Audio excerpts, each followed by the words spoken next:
नमस्कार। कहानी संसार में लीजिए सुनिए। कथाकार मिथिलेश्वर की लिखी कहानी बारिश की रात। वाचन स्वर मेरा यानी अनुराग चौधरी का है।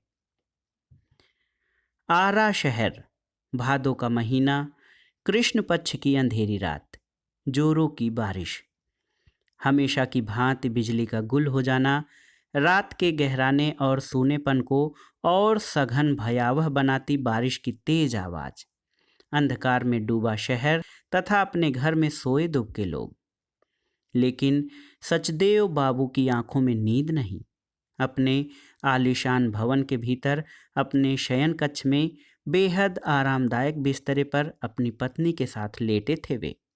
पर लेटने भर से ही तो नींद नहीं आती। नींद के लिए जैसी निश्चिंतता और बेफिक्री की जरूरत होती है, वह तो उनमें कोसों दूर थी।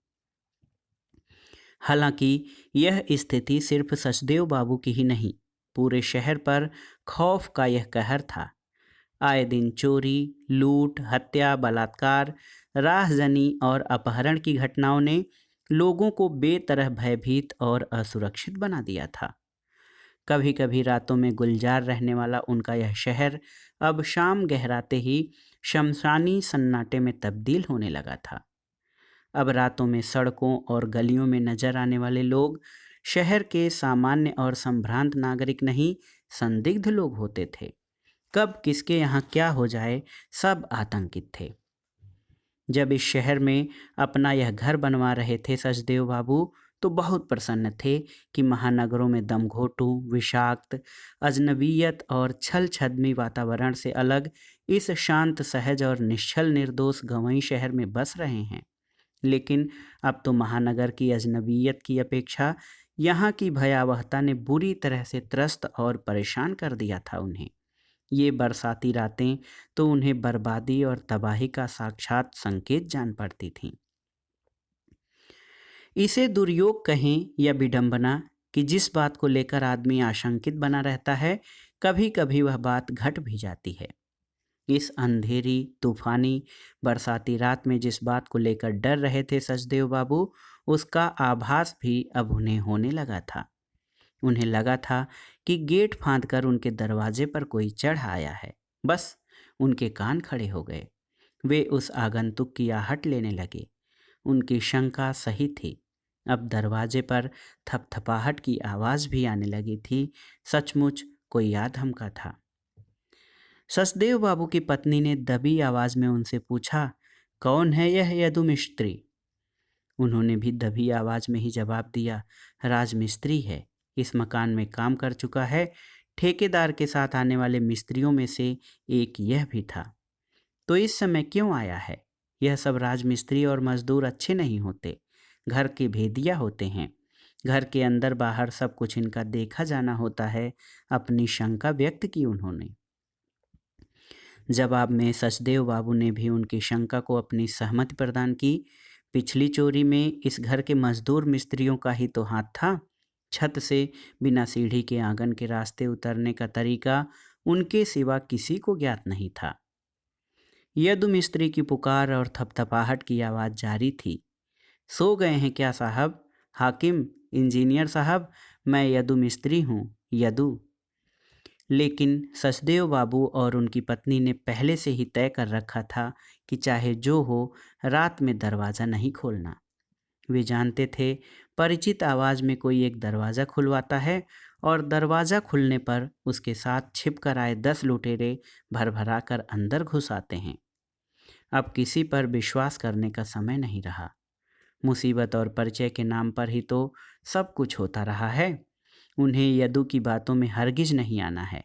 ठीक इसी समय उनकी पत्नी ने भी कहा, अपने मित्रों, रिश्तेदारों और पुलिस को फ़ोन क्यों नहीं करते हो? शायद कोई रास्ता निकल आए। उन्हें लगा पत्नी भी उनकी तरह ही सोच रही है। अब वे सक्रिय हो गए। फ़ोन रखने का वास्तविक उपयोग तो ऐसे अवसरों पर ही होता है। लेकिन ये लुटेरे भी कम चतुर नहीं होते। लूट के लिए आने से पूर्व फ़ोन आदि के कनेक्शन काट चुके होते हैं।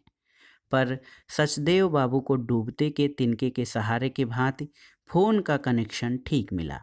बस वे डायल घुमा, सजग सतर्क हो अपनी इच्छित जगहों पर तत्क्षण बोल उठे, धीमी आवाज़ में, ताकि बाहर यदु को उनकी आवाज़ सुनाई न पड़े। वैसे भी उनके शयन कक्ष और कमरों की बनावट ऐसी थी कि बंद दरवाज़ों और खिड़कियों के भीतर की आवाज़ बाहर नहीं पहुंच पाती थी। इधर बाहर दरवाज़ा थपथपा रहा और आवाज़ लगा रहा यदु मिस्त्री बारिश में पूरी तरह भीगा हुआ था। उसके कपड़े बदन से चिपक गए थे और माथे के बेतरतीब बालों से पानी की बूंदें टप टप चू रही थीं। वह कुछ हाँफ भी रहा था। बारिश में भीगते और दौड़ते हुए वह यहाँ आया था। अपनी घरवाली को आज दोपहर अपने गांव से यहाँ शहर के अस्पताल में लाया था। उसके पेट में दर्द का एकमात्र इलाज डॉक्टर ने ऑपरेशन बताया था। गांव से जो पैसे लेकर वह चला था वह तो चिकित्सक की मोटी फीस और महंगी सुइयों दवाइयों में तत्क्षण समाप्त हो गए थे। फिलहाल कुछ रुपयों की उसे सख्त आवश्यकता थी। गांव जाकर रुपए लाने का समय भी तो उसके पास नहीं। इस स्थिति में सहसा उसका ध्यान सचदेव बाबू की ओर चला आया था। सचदेव बाबू के मकान में लंबे समय तक काम कर चुका था वह। उनके मकान निर्माण के लिए उसे गांव से बुलवाया था ठेकेदार ने। शहर के मिस्त्रियों से ज़्यादा काम करता था वह। नींव से लेकर छत ढलाई और प्लास्टर फिनिशिंग तक इस मकान में कर चुका था। इस घर की एक एक ईंट से वह परिचित था। कई जगह सचदेव बाबू जैसा चाहते थे उनकी बात ठेकेदार नहीं समझ पाता था, लेकिन मिस्त्री होने के चलते वह जल्द ही समझ जाता था। यह देख सचदेव बाबू उस पर खुश हो उठते और ठेकेदार से कहते, इस मिस्त्री को यहाँ से मत हटाना, इसे काम की अच्छी जानकारी है और यह परिश्रमी भी है। त्योहारों पर तो वे अपनी ओर से उसे अक्सर बख्शीश भी दिया करते थे और लंच के लिए अपने खाने में से सब्जी और अचार आदि उसे भी प्रदान करते रहते थे। ठेकेदार का काम समाप्त होने पर भी बचे हुए शेष कार्य के लिए उन्होंने उसे अपने यहाँ कायम रखा था। अपने प्रति उनके इस आकर्षण ने ही इस तूफानी रात में उसे यहाँ तक पहुँचा दिया था। उनसे प्रार्थना कर कुछ रुपए मांग लेगा वह, वे ना नहीं करेंगे। फिर गांव लौटते ही उनके रुपए ला चुकाएगा। यदु जानता था कि बाहर के गेट से आवाज़ अंदर नहीं पहुंचती, इसलिए गेट फांदकर बालकनी में मुख्य दरवाजे के पास वह आ गया था। चूंकि सचदेव बाबू मिस्त्री मजदूरों के बीच बड़े साहब, हाकिम और इंजीनियर साहब के नाम से ही विख्यात थे, इसलिए उसी नाम से वह आवाज़ भी लगाता जा रहा था।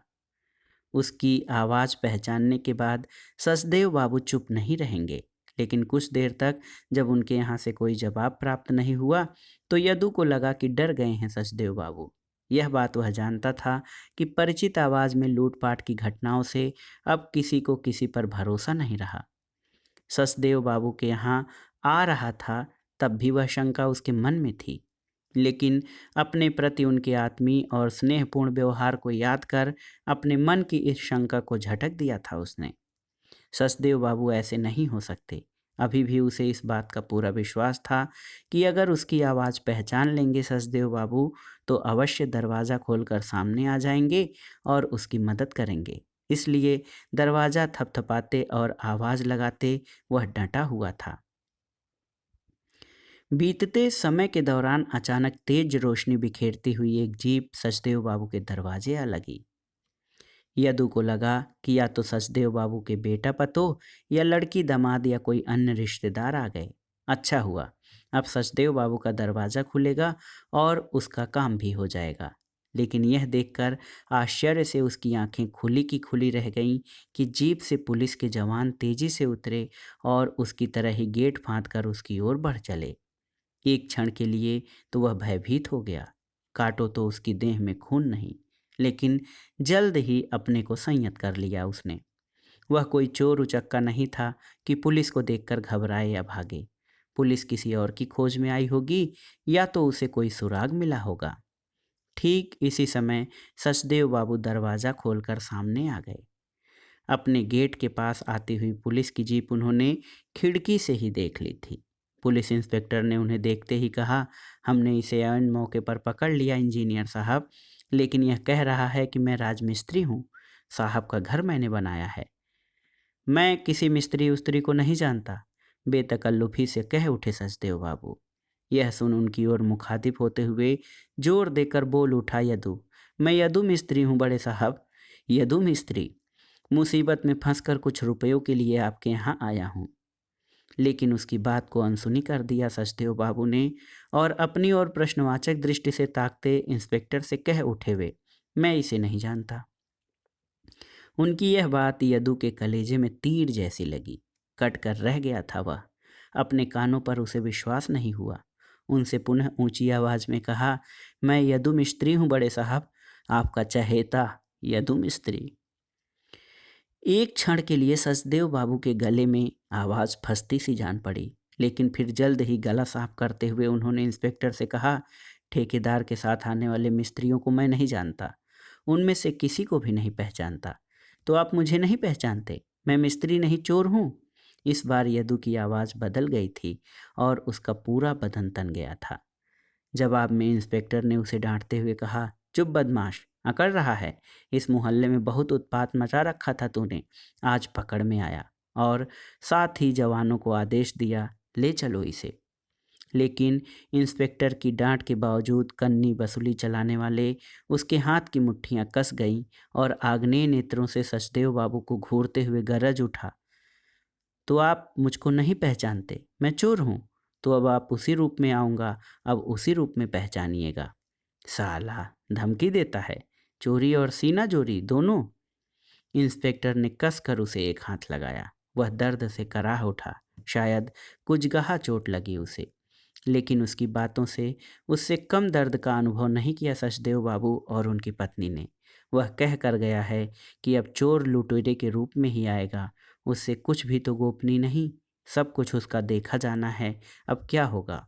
उसे न पहचान कर उन्होंने अच्छा नहीं किया, लेकिन न चाहते हुए भी उन्हें ऐसा करना पड़ा। उनके भीतर अंतर्द्वंद अभी भी बना हुआ था। वे समझ नहीं पा रहे थे कि उन्होंने अच्छा किया या बुरा। हालांकि उन्हें लग रहा था कि यदु को न पहचानना उनकी आंतरिक इच्छा नहीं, समयगत व्यवस्था थी। पुलिस द्वारा यदु को पकड़कर ले जाने के बाद दरवाजा बंद कर पुनः अपने शयन कक्ष में आए वे दोनों पति पत्नी। लेकिन उनकी बेचैनी और घबराहट खत्म नहीं हुई। अशांति और उद्विग्नता पूर्ववत बनी रही। अपने मन को शांत सहज बनाने के लिए बिस्तर पर लेटकर वे पुनः सोने का उपक्रम भी करने लगे। लेकिन शांति और चैन कहाँ? यह ठीक है कि अब अपने दरवाजे पर वे यदु की दस्तक महसूस नहीं कर रहे थे, लेकिन अब तो उनके मन पर सीधे सीधे दस्तक दे रहा था यदु, जो दरवाजे की दस्तक से ज़्यादा भयावह और कष्टदायक थी। तो दोस्तों, ये थी कथाकार मिथिलेश्वर की लिखी एक मार्मिक कहानी, बारिश की रात। कहानी आपको कैसी लगी हमें कमेंट बॉक्स में ज़रूर बताइएगा। कहानी सुनने के लिए धन्यवाद। नमस्कार।